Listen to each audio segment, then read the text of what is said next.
নামভৰ্তিৰ ক্ষেত্ৰত বিভিন্ন ধৰণৰ সমস্যাৰ সন্মুখীন হ'বলগীয়া হৈ আছে। কাট অফ মাৰ্ক আৰু ছাত্ৰ ছাত্ৰী অধিক হোৱাৰ ফলত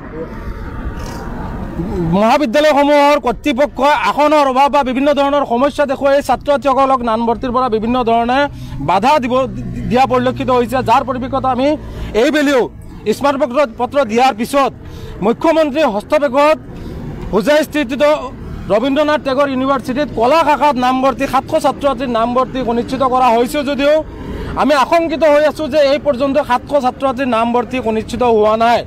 সমান্তৰালভাৱে বাণিজ্য আৰু বিজ্ঞান শাখাত কোনো ধৰণৰ নামভৰ্তিৰ ক্ষেত্ৰত সিদ্ধান্ত লোৱা হোৱা নাই। যাৰ বাবে আজি আমি হোজাই জিলা আমচুৰ উদ্যোগৰ ডবকা আঞ্চলিক সমিতিৰ সহযোগত ডবকাত প্ৰতিবাদী কাৰ্যসূচী হাতত লৈছোঁ আৰু আমি স্পষ্টভাৱে দাবী জনাব বিচাৰিছোঁ অতি শীঘ্ৰে দৰিদ্ৰ সীমাৰেখাৰ তলৰ পৰিয়ালৰ ছাত্ৰ ছাত্ৰীসকলে যাতে চৰকাৰী বিদ্যালয়সমূহত শিক্ষা গ্ৰহণ কৰাত বাধা নাহে, শিক্ষাৰ অধিকাৰৰ পৰা বঞ্চিত নহয়, তাৰ প্ৰতি লক্ষ্য ৰাখি শিক্ষা বিভাগে আৰু বিশেষকৈ শিক্ষামন্ত্ৰীয়ে এক সুব্যৱস্থা ল'ব লাগে আৰু বিশেষকৈ মুখ্যমন্ত্ৰী হিমন্ত বিশ্ব শৰ্মাই এই ক্ষেত্ৰত গুৰুত্ব আৰোপ দিব লাগে। তাৰ প্ৰতি লক্ষ্য ৰাখি আৰু বিভিন্ন দাবীৰে আজি প্ৰতিবাদী কাৰ্যসূচী হাতত লৈছোঁ আৰু আমি স্পষ্টভাৱে সকীয়াই দিব বিচাৰিছোঁ আমাৰ দাবীসমূহ যদি নামানে ছাত্ৰ ছাত্ৰীসকলৰ শিক্ষাৰ অধিকাৰৰ পৰা বঞ্চিত যদি হয় তে আগন্তুক দিনত ইয়াতকৈ ভয়ানকভাৱে প্ৰতিবাদী কাৰ্যসূচী হাতত ল'ম। কোনো কাৰণতে ছাত্ৰ ছাত্ৰীসকলৰ লগত বৈষম্যমূলক আচৰণ কৰা আমচুৱে সহ্য নকৰে, স্পষ্ট কথা।